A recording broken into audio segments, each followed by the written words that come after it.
Welcome once again to the Cycle World podcast. I'm Mark Hoyer, editor-in-chief. I'm with Kevin Cameron, our technical editor. Thanks for listening. A message from our sponsors. We wouldn't be here without Octane Lending. They're our parent company.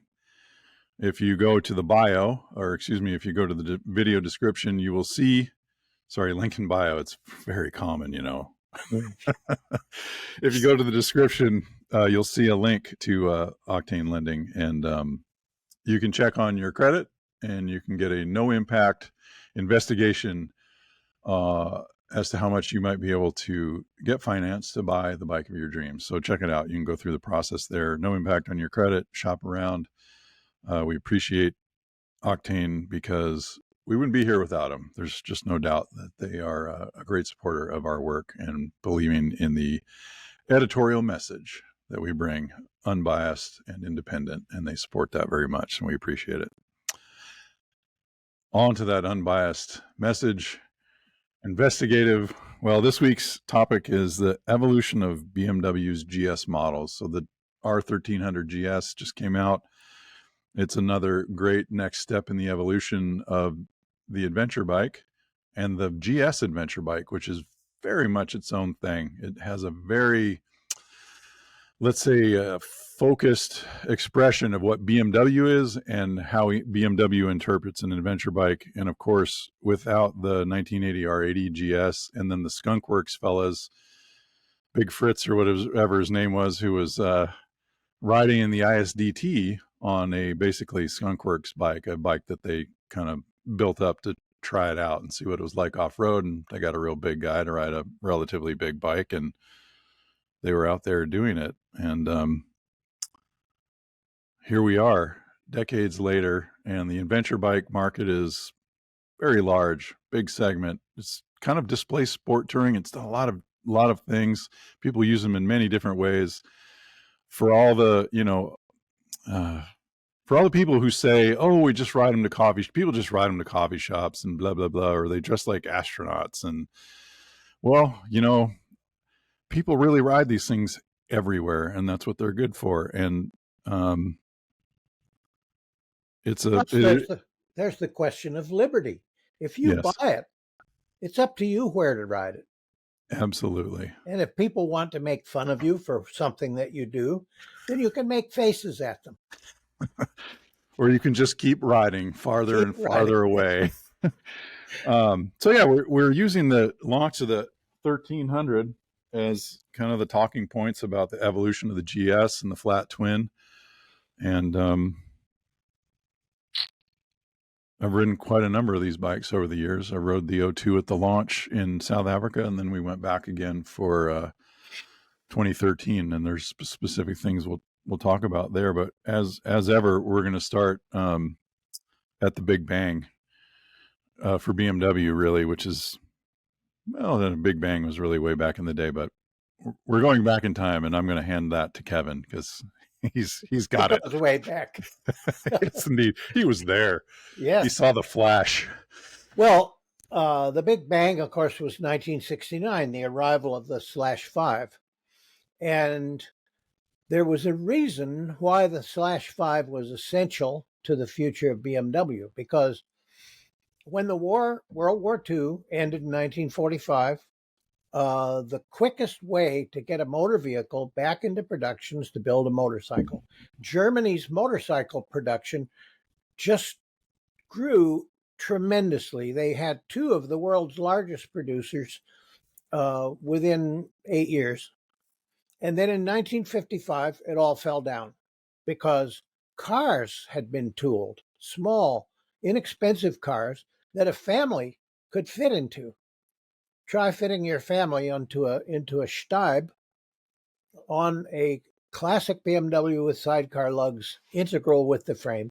Yes, Staib is a sidecar brand. Just so for folks who are not into the three-wheeled universe, Staib is a German sidecar brand from the 50s, from the 40s and 50s. So there was a tremendous decline in sales of motorcycles. And in BMW literature, you will see it proclaimed that also BMW was known as a producer of gentlemanly but precisely made and long-lived classic motorcycles, and with beautiful white pinstriped paint, quite slow. And I remember riding one down Storrow Drive in Boston, and there was a place where there was some long wave action in the pavement, and the front end just was going. Even to the R90S, which we did a comparison, basically a retro comparison test, because Peter Egan owned a Norton 850 Commando, 1974, and I forget what year his R90S was. And we rode those together, and the Commando was like a puppy that wanted to play. It was just roarty and snorty, and it wanted to change direction and rev and do all the things that we love about Norton Commandos. And the BMW character, even that was their performance model, their 900. It was very, very linear in its speed production. You were sort of surprised. Oh, well, now I'm going 90. And it just was, it had a very deep keel. That's how we described it, is that the R90 had a very deep keel, let's say. So. Well, for a time, there was a proposal that BMW should simply cease motorcycle production. These are modern times.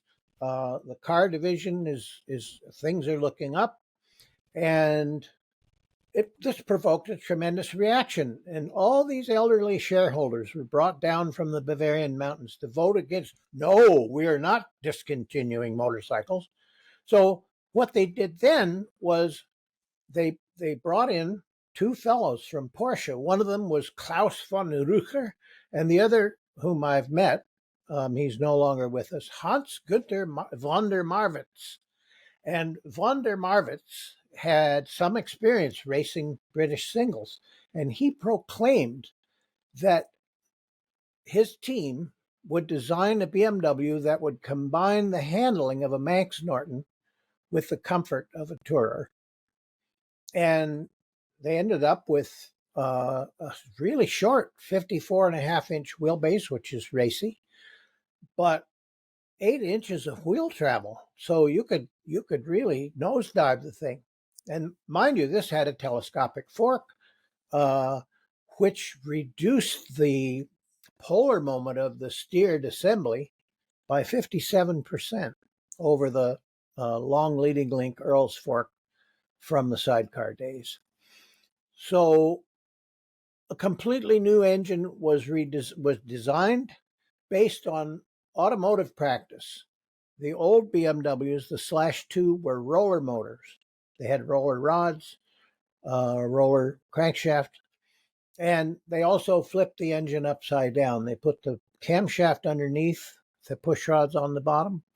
They adopted plain bearings.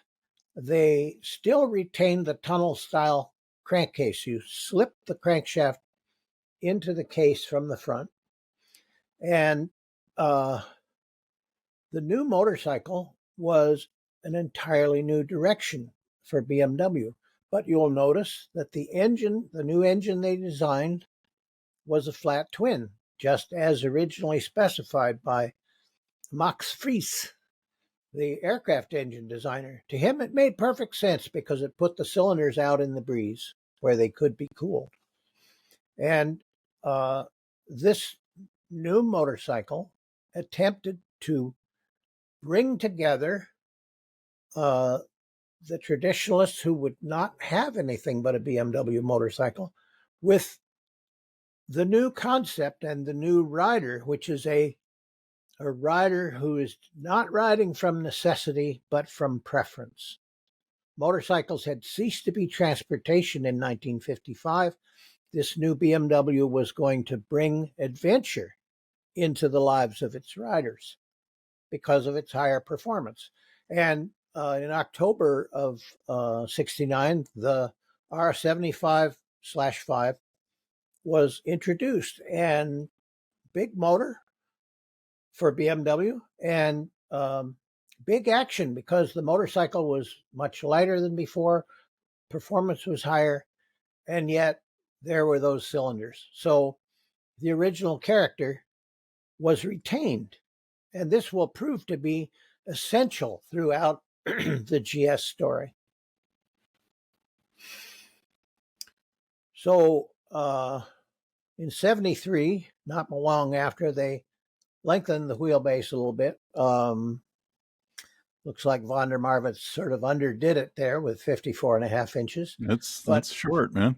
Yeah, I mean, that's R6 territory. it sure is. And so moves were made to keep everyone happy. And of course, then we had Rudiger Gutscher, who was BMW's sort of jack of all trades, and he's off in the background. You hear a boring machine going. And what are you doing back here? I'm boring my R75 to 90 millimeters. And this provoked controversy because von der Marwitz wanted 750 to be the limit. He thought that was the gentlemanly compromise. And the people who were promoting, whose responsibility it was to sell these things, Eberhard von Konheim, who was car and bike supremo, and Bob Lutz, with responsibilities in the U.S., said, no, Honda has 67 horsepower with their CB750. We're going to have 67 horsepower, and we're going to build a 900 right now. Yeah, von Kuhnheim was credited with kind of saving the whole shebang back in the 2002, the sedan 2002 days, and then also the motorcycle division. And in fact, von Kuhnheim's son ran the motorcycle division roughly he was probably in place around 2012, 2011. There was another von Kuhnheim at the helm. Yeah. Yep. So this opened up new prospects altogether, one of which was the arrival in 1980 of a completely different kind of BMW, the R80 GS, which was an on and off-road capable motorcycle, greatly lightened, pepped up in every respect with a lightweight flywheel and clutch assembly, so that when you turned the throttle, the engine didn't seem to look around and say, what do you have in mind? It was a sort of right now motorcycle. And G/S. At that time, it was a G/S for Gelände Strasse. So it was yes, on the lands and on the street. On the street, yes. So that's where the GS story begins. And in 1983, I think, Hubert Auriol won the Paris-Dakar on such a motorcycle. So it wasn't a look, it was a function. And when I went to Europe to have the tour at Continental Tire, my host, Arnold von Rudenbeck, said, the new BMW is a gift to German salarymen. They are oppressed by knowing everything that's going to happen in their lives, when they can afford to marry, when they can afford to own a car, and what kind of coffin they'll be buried in. And by having a GS motorcycle, such a man, while conforming in every respect, because it's the correct thing, could say in the back of his mind, one day I could leave. I could take this thing to Africa. I could live free. And I think that remains important for all motorcyclists. Oh, absolutely. I mean, for any, what do you say, luxury market, any non-essential motorcycle market, I mean, what I mean is where the motorcycle is non-essential to our being, our need. Yeah, you're really matching self-image. What is the picture you have of your free self, and what are you doing? How do you match your self-image? So, for a huge portion of Americans, we think of V-twin touring bikes, Harley Davidson's first Indians, making some inroads there, doing a great job supporting their brand with racing and doing other things. But you have this vision of yourself, and how do you fulfill that with the motorcycle, and what does it trigger? It's love first, and then everything else can be a secondary, or can be the second justification, or the 13th. Oh, it gets good mileage. I can use it to commute to work in on fine days. Yes. Yes. Well, I feel that each of us is entitled to his or her emotions. They can't be criticized. Your emotions are what they are. And if you need an anchor to windward, and a motorcycle supplies that, I'm not going to criticize that person by pointing out, oh, have you ridden it to Patagonia yet? Because, yes, many times in imagination. And if that helps a person to cruise through life, that's got to be a good thing. It is a good thing. Yeah, I mean, think of a V4 Panigale. I mean, who can ride that? Some of us can, a few people who can extract the most out of it. And if you don't take it to a track, you're not extracting the most out of it. But what do you have a piece of? You have a piece of MotoGP. You feel a part of that, and you get a taste. Just even of the hint of what's going on at the end of the front straight at Mugello. The link is there. And yes. It's magnificent. And that's what you get from a GS. You watch that 80s rally footage. It's just magnificent. It's just incredible. And all the people who are out there just pounding the things, world travelers going across Iceland and doing, riding to Patagonia, the Darien Gap going, it's amazing. So, this whole thing has grown around this classic engine architecture. And of course, we've heard the criticism endlessly that Japanese motorcycles are commodities that have no soul.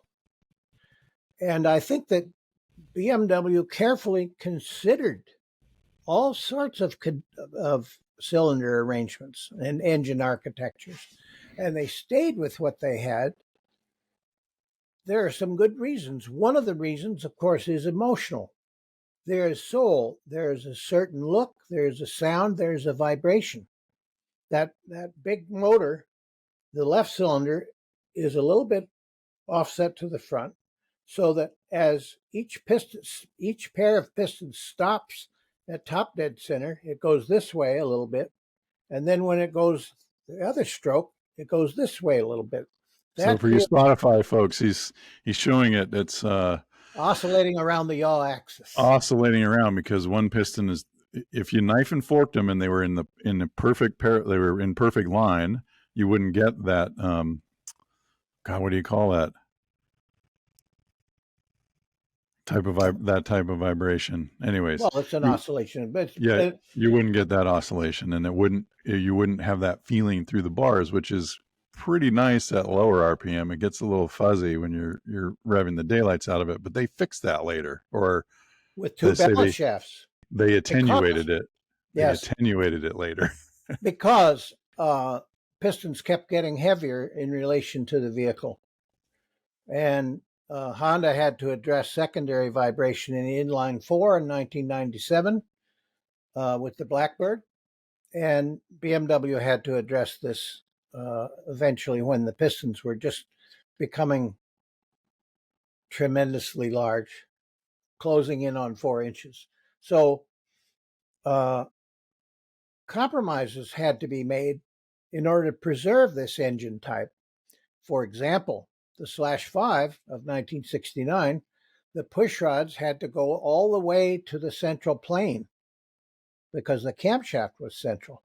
So there were long, heavy push rods, and as they worked to raise performance, to please those sales and promotion people who were working so hard, they had to confront that.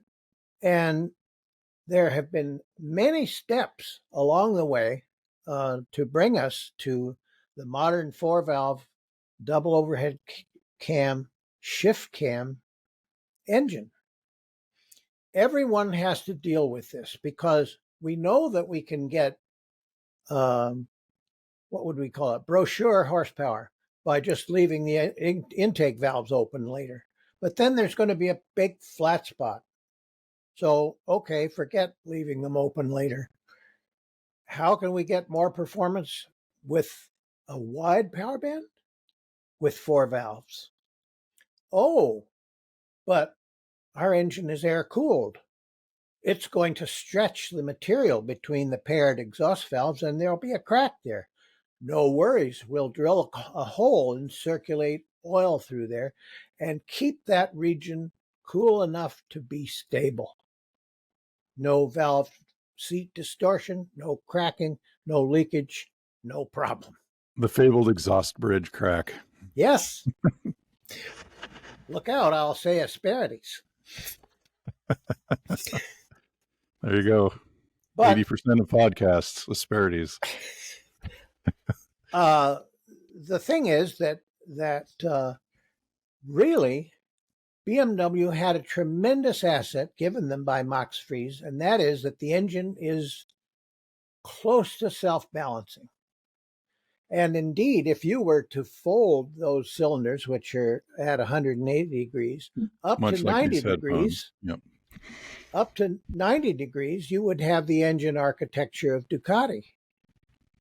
They can, with nothing but crank counterweights, completely balance primary shaking force, which means Ducati went one way with that, which was toward tremendous RPM.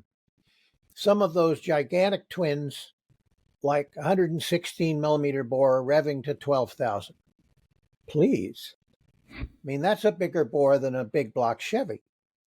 BMW has kept to moderate RPM because they want their motorcycle to please all of its buyers. And many of the traditional buyers want a gentlemanly motorcycle, but with modern performance.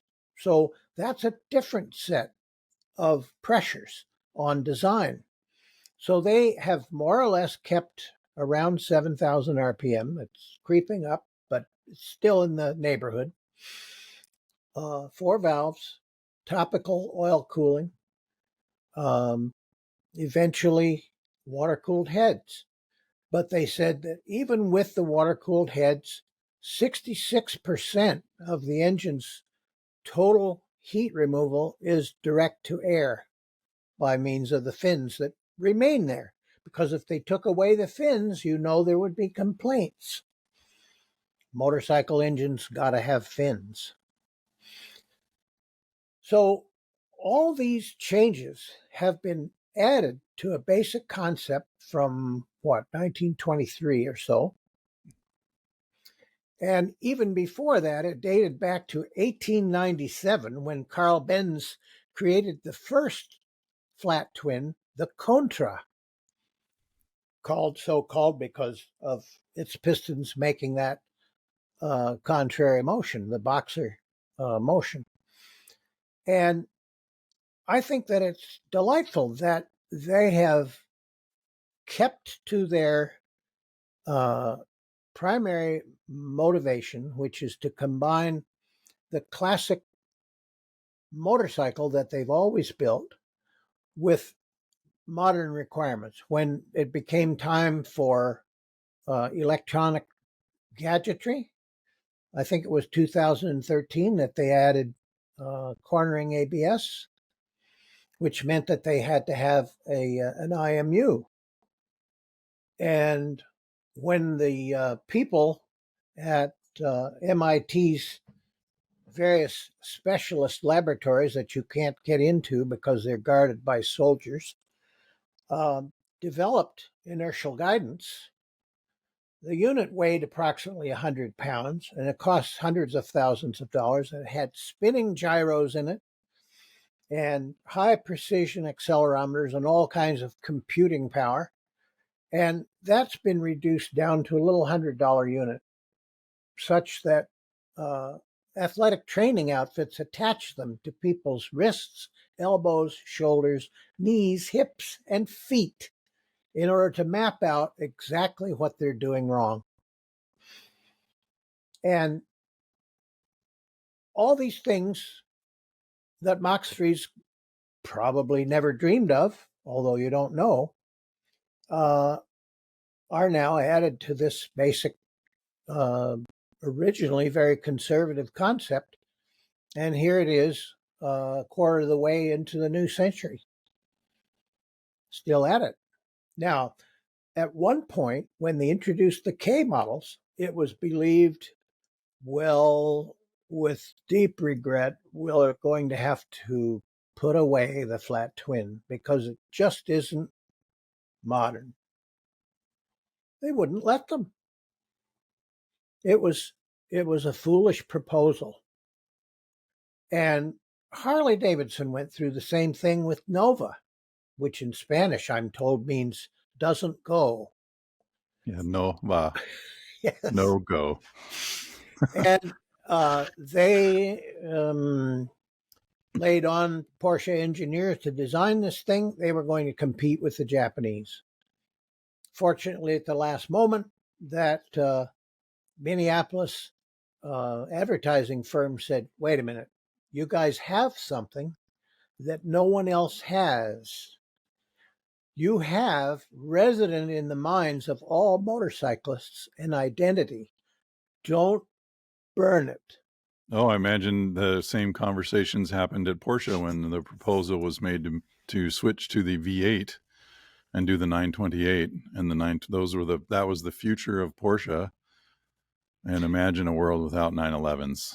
And imagine the 914, the Volks Porsche, that people just won't look at. So cult following, as per anything, there's a cult following. The problem is that modernizing and getting on the trend, on trend, are powerful motivations, because we see in so many enterprises that this is necessary for their advancement. But you must not heat your house by burning your image. BMW has a powerful image. They've had the sense to keep it.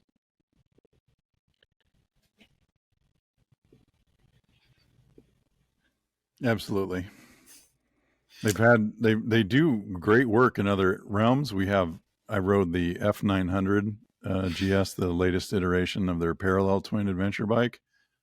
And what a sensible and great motorcycle. They did a lot of work on the suspension and some other changes, and it's magnificent, but it does not convey BMW-ness in the same way. I tested the models I've spent the most mileage on during my career was R1150 GS, which circa 2000 was just about the right bike for the segment. Very long by comparison to now. It had telelever. It was definitely capable off-road, but it was very much, looking back at it now, it was very much like a sport tour that could go in dirt and be competent there. Yeah. 2004 came and they moved the weight forward. They kicked the horsepower up.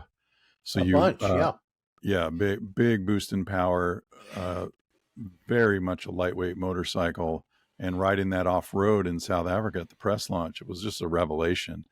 You just felt the confidence that you had in the front before the front end was very far away from you, and you were felt like you were reaching somewhere out there was the front, in the dirt, especially, mostly in the dirt. But that 04,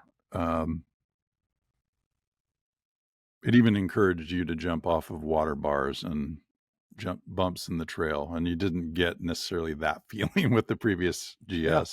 And then in 13, kicking it up, power went up again. They lightened the crank quite a bit, which they later added weight, because it was like they went a little too zealous on the engine inertia.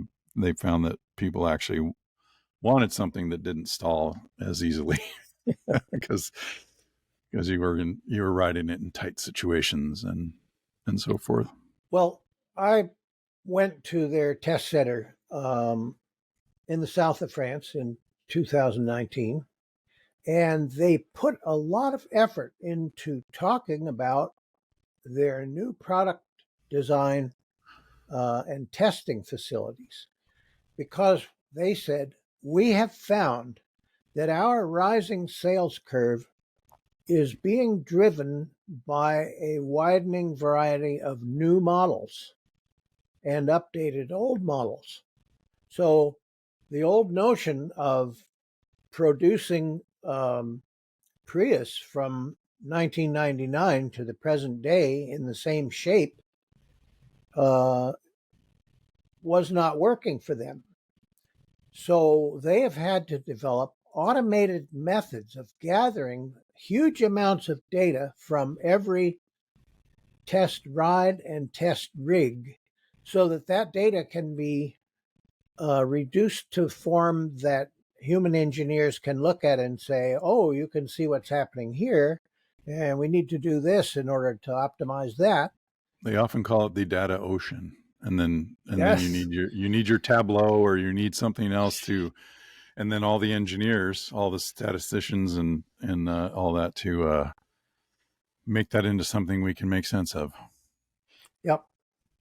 And occasionally BMW does strange things like the C1 scooter, which seems to me was priced at $13,000. And I think that it's the C1 was a scooter with a roof. Yeah. It had a roof and had a windshield wiper. And they were like, hey, this is, man, you can ride this anytime you want. And, you know, what I respect about BMW is like Honda, they really place some bets. And I think what BMW has done exceptionally well, which you've talked about minutes ago, was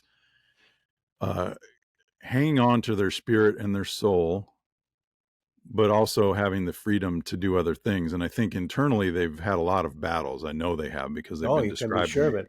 Yeah. I mean, imagine in 1987 saying like, okay, BMW is actually going to build an inline 4-cylinder superbike with a telescopic inverted fork, and it's going to make 200 horsepower, or just present an inline 4. Don't even make the astronomical claims. Like, nope.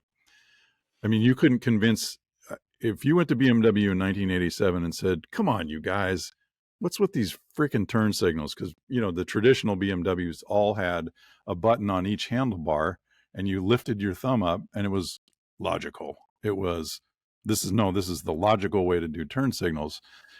And you just couldn't convince them to get rid of it. And there was a lot of wrestling of all of that traditional stuff that, you know, just, no, Tlever is a better front suspension because it moves the load path and it keeps the stiction down and it does things that improve the riding experience. Well, some people don't want Tlever. If you're building a superbike, we can't have Tlever. There were just things that were traditional, and you had an old school group and you had the new school group, and they were duking it out quite a bit. Well, there's nothing wrong with that, because sometimes compromise enables everyone to move forward. Tension. That's what tension also. Tension can also increase your creativity. Yes. What am I going to do? What am I going to tell those vice presidents tomorrow? Yes.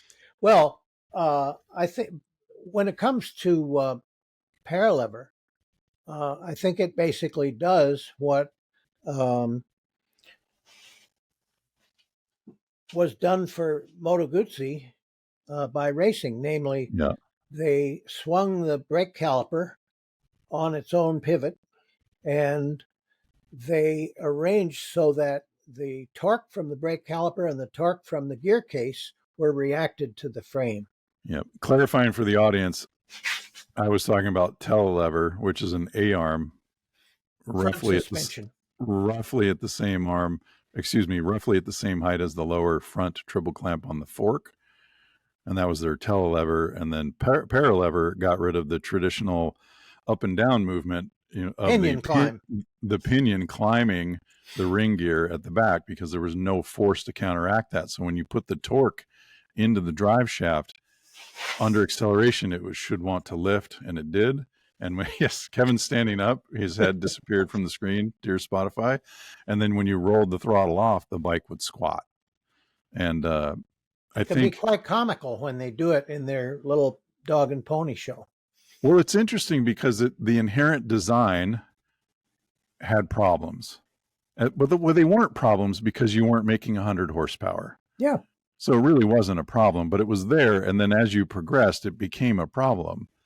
And if you take that to the logical extension, an internal combustion engine is actually kind of a design problem for a motorcycle in a lot of ways in terms of rideability, because like an electric motorcycle overcomes all the quirks that we're compensating for on an internal combustion engine, such as idle and decoupling the engine from the wheel so that we can change a gear, having a clutch.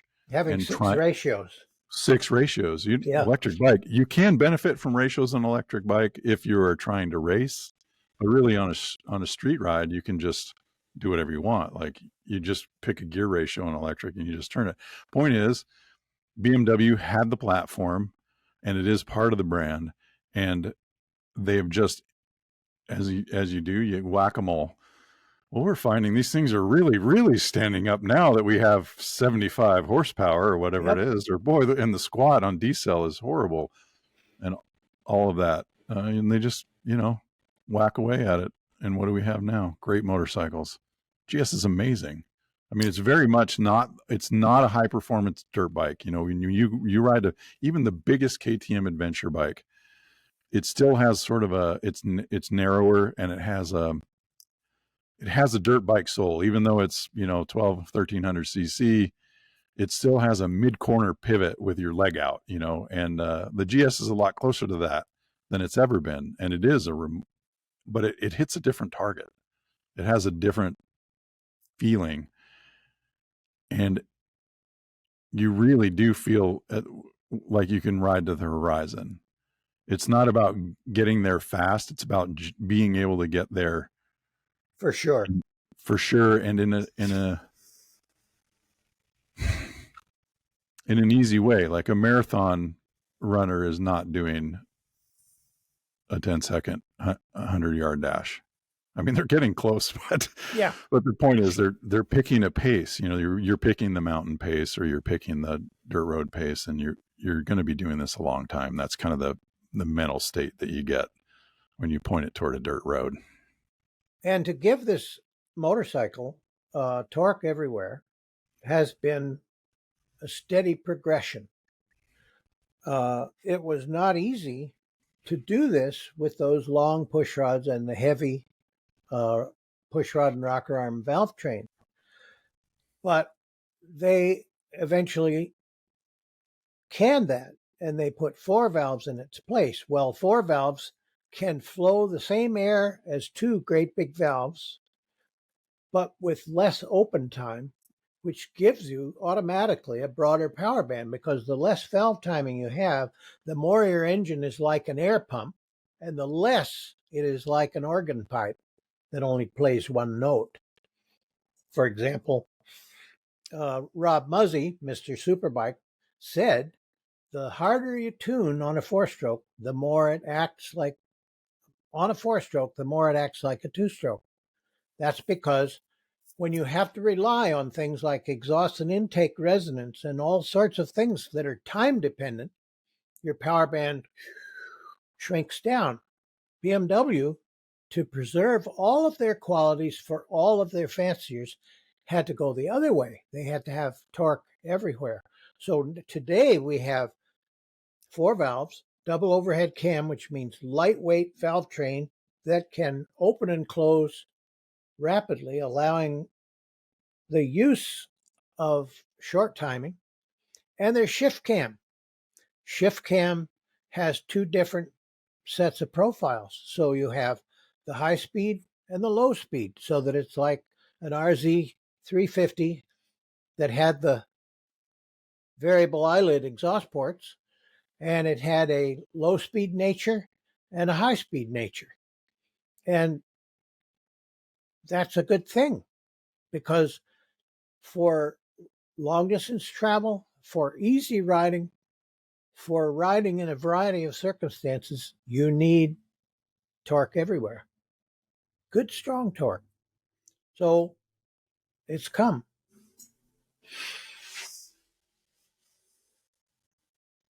I'd say a watershed moment was what, 94 R1100 GS, That was a biggie. oil head, 94. Yep. 4 valves. Yes, And in order to do the 4 valves, they had to put or circulate oil between the valves. And then exhaust valves. David Robb was the designer. David Robb was around this time, and that's, I think, when we got the winking, the one big headlight offset, the asymmetrical front.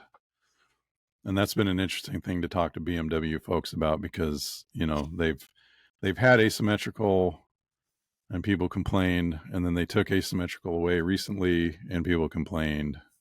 This is a really weird old reference, but there was a band called TSOL. It was a punk band, and the lead singer was complaining in an interview. He said, God, we make an album and we go on tour, and it was our breakthrough album, and we went on tour and it was great.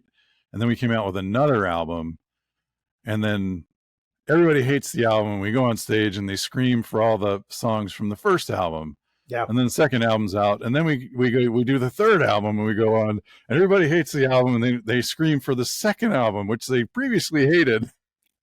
Yes. So it's not an easy job trying to predict the future when you're designing a bike 5 years ago, 4 years ago to what we have now. Yeah. And you're trying to make all these predictions about what's going to happen and what's happening all the influences. What's the exchange rate? We're getting parts from all over the world. What's the exchange rate? How do we hedge against the exchange rate? It just stacks up. Oh, suddenly we have a pandemic and no one can get plutonium. Yeah, and then the very next thing they had was an energy crisis caused by the pipeline blowup. I didn't realize that it was such a big deal, but people in Europe refer to the energy crisis, which was caused by that break in that natural gas supply. A lot of German firms are offshoring their manufacturing to, guess where? Thailand. So yeah, big manufacturing center. Harley's had a lot of controversy about building bikes in Thailand recently, and it's hard when you build your entire personality and brand recognition on nationalism.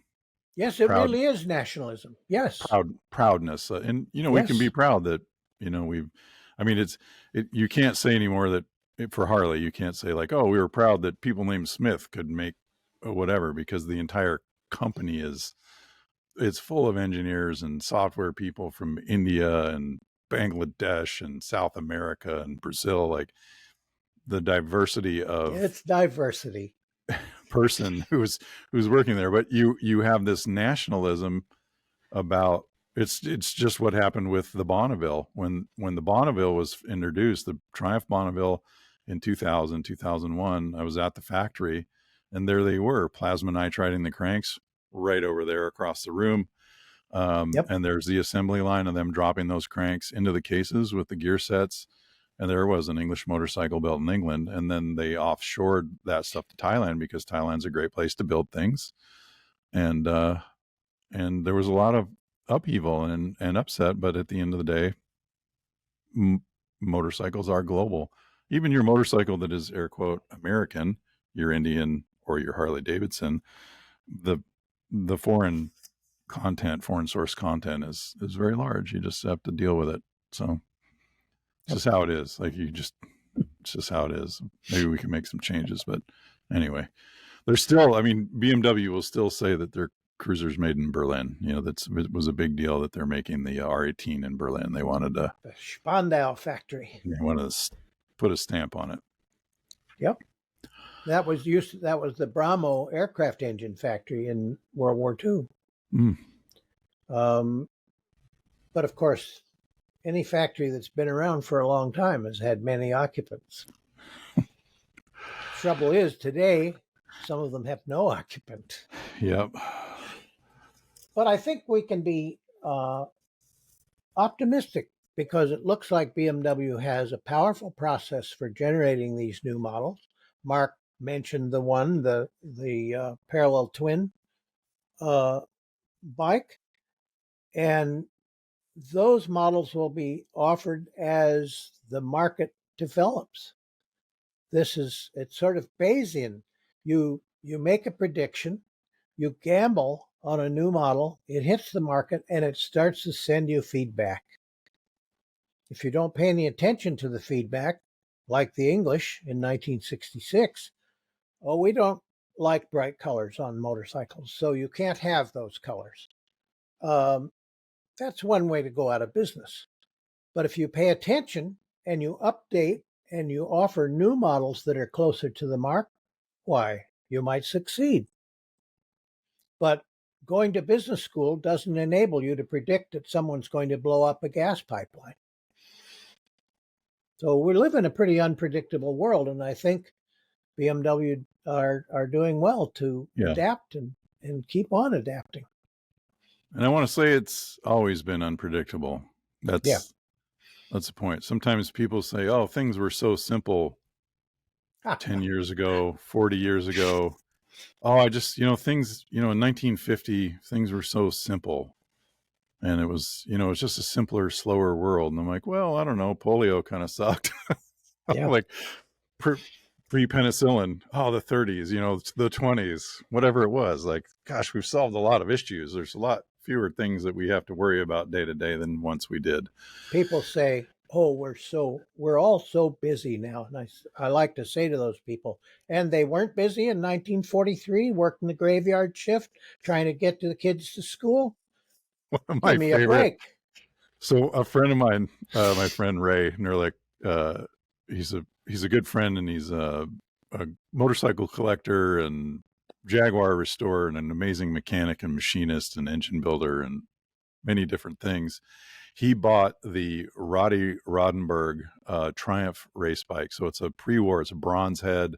I think it's a bronze head, but it's this magnificent Triumph race bike. And he has all the paperwork and correspondence that goes with it. And Roddy is writing letters to England during World War II because he wants the high performance valves or such and so camshaft. And there's a letter in there, and it's so English. It's beautiful. It's on Triumph letterhead, and it says, dear Mr. Rodenberg, we acknowledge your inquiry regarding the such and so camshaft. Things are a bit hectic at the moment. It's the Blitz, right? Yes. It was so understated and beautiful. So he got his camshafts later. It was fine. My dad was at college with Rody Rodenberg. Oh, briefly. Wow. Yeah. He quit to go motorcycle racing. Good man. Yep. I accidentally graduated, and then I got a job in motorcycling. So, yep. Here we are. Well, we're up to 145 horsepower claimed and 110 pound-feet of torque at a pretty nice 6,500 RPM.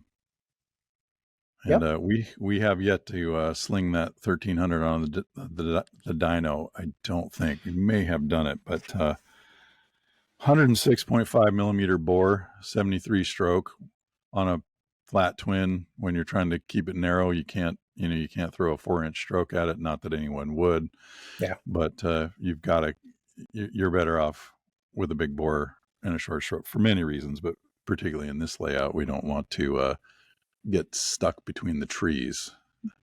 Yep. Which is a real thing. You got to slow her down. Well, think about elk walking through the woods. They have to turn their head sideways to get those antlers through. Yeah, we've done it many times. Yeah, many times in testing. We did a thing in 2006.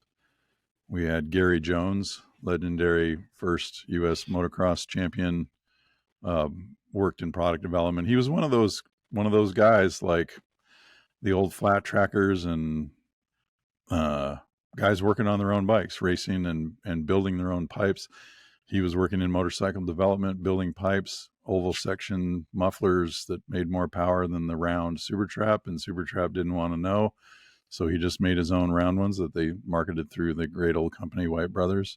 Anyway, we took all these bikes. We took a variety of bikes, and at this time it was the HP2, which was their lightweight, high performance flat twin limited production when they were doing that at the time, and it was a very cool bike. And we had a 990, probably a 990 KTM, and then a Husqvarna 610 and a XR 650, and we took them up into the mountains near Yosemite, and we're bashing around through rock fields and everything. And we had to stop through this rock field, and you had to ride up to the rocks, tip the bike, turn it, and drop the cylinder in the diagonal. Oh, yeah. And then move it forward and lean it the other way and get the cylinder to go around the other rock, these offset rocks. Yeah. And we're like, well, note to self, we're not doing tight woods racing with this thing in the East Coast. It's very good in the desert. And that day we took that bike onto basically a drained reservoir. They had beaches that were acres of flat sand that was moist. And oh my God, what a day on that. I mean, that bike came into its own. It was around 100 horsepower. It was very lightweight for what it was. It was sort of just a giant enduro, and it was magnificent. You could lean it over till the cylinders were dragging in that sand, and we had knobbies. We had like big chunk knobbies on them, TKCs, and you could just roll the throttle, and you had that flat twin drone. The 180 basically sounds like it's a 360. Essentially, it sounds like a British 360 parallel twin. So it's a sound that has resonated for different models in different ways over many, many, many decades. And it was amazing. It was absolutely wonderful. Well, that fellow that you described, making all those changes and modifications as a latter day Rudiger Gutscher. Gutscher designed transmissions for BMW in that era of the 60s and 70s. He designed the telescopic fork, I think. And I'm not sure that he was Herr Professor Doctor. I think he was a civilian who knew how to do stuff. Yeah, that's great. Those guys make the world go round. They sure do. There's my current boss, jokes about being a college dropout. It's like, what is this for? I need to get something done. And Edwin Land. Edwin Land was the same way. The Polaroid guy. He wanted to get something done. Well, it's nice in our current corporate environment, our owners, Octane, the job descriptions generally say XX year, degree, or equivalent experience. We respect the folks that are out there doing stuff on their own, because some people are 14 years old and they just want to code. Some people are 14 years old and they want to make their mini bike run better, and they start going, well, I don't know, I could bend this pipe. Dad's got a torch. Or whatever it is. Or even if Dad doesn't have a torch, you go buy one. This year's MotoGP hotshot, Pedro Acosta, said recently, I'm thinking that we need some guys at trackside who don't necessarily have a university degree. Now, has he heard of Kel Carruthers and these others who are... Well, I think it was Martin Adams, you give the stuff to the farmers. Yeah. Oh, that was Gary Mathers. Gary Mathers. Yeah. He said, he says, the engineers are great. We love the engineers. They go off and they do this thing, and then they hand us a motorcycle and they have all these ideas. But we're the farmers. We get the equipment and the rain's coming, and we got to harvest that hay right now. How are we going to do that? Yep. And the baler's broken. The baler's broken. That's beautiful. I mean, and it's very true. Like, you've got to have practical experience. Like, the best engineers are the ones that are cutting the steering head, if you could find them. Well, the best name. difference that you'll see at trackside is when it's about time to go to the grid and a light rain comes down, the people in contact with reality start putting the rain tires on, or the intermediates. And another person that I knew started picking up the tools and wiping the water off of them and putting them in a toolbox as if that was his responsibility. No, we will pound on the tools with hammers if that's what's necessary to get this motorcycle on the starting line. That is the starting line, is the bottom line. So, yeah, there's a place for fellows that don't have a university degree. They have experience and knowledge. Yeah. Well, I think the GS has, GS and RT, the parallel or the opposed twin touring bike, have always been kind of the anchors of BMW's sales. And the GS is, the RT used to be number one, and then the GS has supplanted it. Typically, it's their with biggest 25% of sales. Yeah. Yeah, just amazing. One So out it's of sort four. of, it really, it does seem to represent the soul of BMW. And then they have the freedom, being a technical company, they have the freedom to explore super bikes, which, holy cow, look at Top Rack and his big consecutive win streak. Like, they've finally put it all together. And the street bikes, the M that we dynoed recently was 190 horsepower. And even when that bike debuted, it was a real shot over the bow of the Japanese makers who are dominating with liter bikes. Yeah.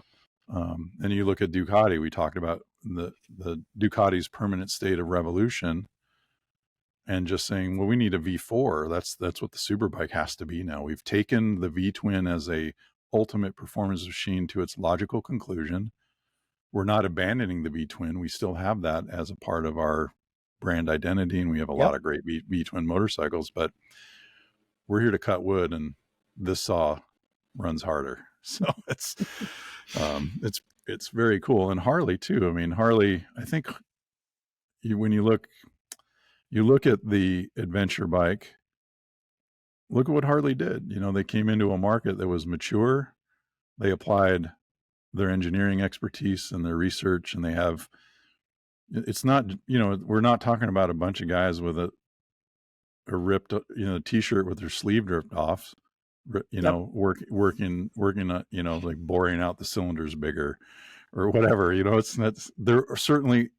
there is a very American heart to the company, but it's also people who road race, Well, I think those new motors like Indian Challenger and the Harley the Revolution New Max Direction are international designs.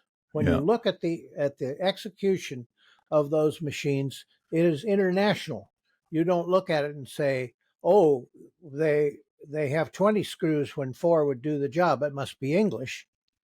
Or and shims, a lot of shims. Yes, there's a proliferation of heat shrink fits. It must be German. It's an international design, and there's a way of doing things now that I call international, and that's what those things are. And I think that's admirable, because it means that the people in those engineering departments weren't told, don't do anything that lies too far off the well-trodden path. Freedom to explore, and they're doing it now, and it's cool. You have you have three. I mean, think of Ducati, Harley Davidson, and BMW in terms of continuity and tradition, hanging on to tradition, but they're all expressing themselves with the freedom to explore. And so you have a GS, which benefits from S1000RR, M1000RR, all the research with finger followers and cam profiles and IMUs and everything that adds up to a motorcycle that just makes you feel better riding it farther, or at the end of the day, that's the thing I've always felt about the GS, is that it's easy to ride when you're exhausted. Yeah. you can still ride it. And I think that's a great test for an adventure bike. Is like if you are completely ass kicked and you've fallen down 50 times and maybe you weren't in the best shape of your life to start with, and you can still get up and ride that bike and manage that motorcycle up the last hill before your campsite or your hotel, or you're whipping out the credit card, whatever it is. I think that's what's great about the GS. Ride as fast as you can, but also survive. Yeah. Now, it's still possible for accidents to happen. And I think for the best reasons, Harley Davidson decided to build live wire, which is a well engineered, well functioning product, which at the time was the fastest accelerating production Harley Davidson ever built. But for the faithful, it looked like Harley Davidson's identity was on fire and burning with a magnesium whiteness. And they quickly separated themselves from it. Oh, that's not working. We've made a mistake. Let's correct it. And we don't know what's happening next. Just as the auto people say, we're spending 40% of R&D on contingency and engineering. What if the EPA wants this? What if the Yes. safety people want that? We have to be ready. So they're building all this stuff. And Harley's contingency was to build an electric motorcycle. And that was, I think, well, in what their Harley, terms, a wise decision, but perceived by their market, not wise. well, I think what we're seeing in motorcycling, this is a separate podcast, but what we're seeing in motorcycling is that the electric motorcycle market is not the traditional motorcycle market, and it's a different person. And so It is. splitting Livewire off was a smart move in the sense that you're marketing to a completely different person. It's not somebody lighting fires in a giant V-twin and going boom, boom, boom, and flames out the tailpipe. It is a completely different market. And also the total addressable market for a motorcycle like electric, for a full size, I'm going to replace my Yamaha MT-07 Yep. is it's in the low thousands. You know, Yep. I mean, in 2023, I can't explain the fourth quarter for Livewire, but in 2023 it was something like 60. It was like 33 units in the first quarter, 66 units in the second quarter, something again double digit in the third quarter, and then somehow in the fourth quarter there was 514 live wires. Yeah. And that was the issue I had at the time, in the sense that, like, yeah, it makes a lot of sense. We're going to lead the electrification. That's what Harley was saying, but it was challenging in the respect that the total addressable market really was so small, and you're dealing with a company that made 1 million Sportsters Yes. with great success on no technical merit. They made 1.2 million from 2003 to the last Sportster, something in that range. Yeah. On no technical merit. No, it was an emotional motorcycle.